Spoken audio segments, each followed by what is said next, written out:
Motif yang berawal dari si korban ini menagih utang. Kronologi oknum TNI habisi nyawa Bendahara Koni.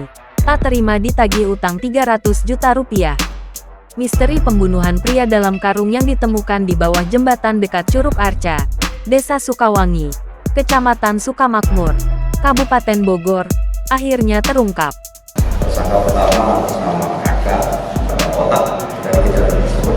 Kemudian Belakangan diketahui, mayat laki-laki dalam karung tersebut adalah Bendahara Koni di Kabupaten Koyang Utara, Kalimantan Barat, berinisial AN, 35 tahun. Penemuan mayat di wilayah Sukamakmur. Kepolisian Resor Bogor akhirnya menangkap 4 pelaku pembunuhan berencana ini pada Sabtu, tanggal 30 Juli tahun 2022. Satu dari 4 tersangka itu adalah oknum anggota TNI AU berinisial AK. Kapolres Bogor AKBP Iman Imanuddin mengatakan, motif pembunuhan tersebut berawal saat korban menagih utang kepada pelaku inisial AK sebesar 300 juta rupiah. Awalnya korban datang ke Bogor menemui AK dengan tujuan menagih utang. Sejak tanggal 12 Juli tahun 2022 korban sudah berada di Bogor untuk terus berupaya menagih utang. Rencananya pembayaran utang dari AK akan digunakan oleh korban untuk mengganti uang koni yang terpakai. Pada tanggal 30 Juli AK mulai menjalankan rencana pembunuhan.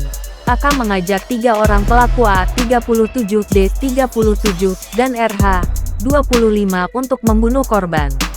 Masing-masing diberi imbalan sebesar 2 juta rupiah. Selanjutnya AK mengajak korban dengan alasan ikut dalam usaha pembuatan uang palsu yang berada di atas gunung di wilayah Sukamakmur. Sebelum berangkat ke wilayah Sukamakmur, AK memberikan syarat agar mata ditutup dan tangan diikat. Syarat itu dibuat agar korban tidak dapat menghafal jalan ke lokasi. Karena orang baru, korban akhirnya setuju.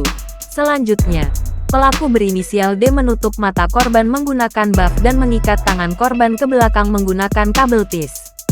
Saat sudah dekat dengan TKP, korban kemudian dieksekusi dengan cara leher korban dipiting dari belakang dan dibekap menggunakan jaket hingga lemas.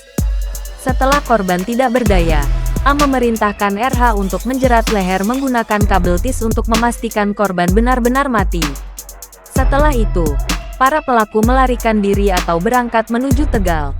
Di dalam perjalanannya di daerah Bandung, AK menarik uang dari ATM milik korban lalu membagikan uang itu sebagai upah membunuh korban sebesar 2 juta rupiah per orang. Untuk menghilangkan jejak, para pelaku membakar barang-barang milik korban berupa pakaian dan HP di daerah Tegal. Sepekan kemudian atau Senin tanggal 8 Agustus tahun 2022, 4 pelaku berhasil ditangkap di daerah Jakarta. Atas perbuatannya, 4 pelaku dijerat dengan pasal 340 KUHP dan atau pasal 338 KUHP dan atau pasal 365 KUHP dengan ancaman hukuman maksimal adalah hukuman mati atau penjara seumur hidup atau paling lama 20 tahun. Adapun ancaman pidana terhadap keempat orang tersebut maksimal 20 tahun penjara dan hukuman mati.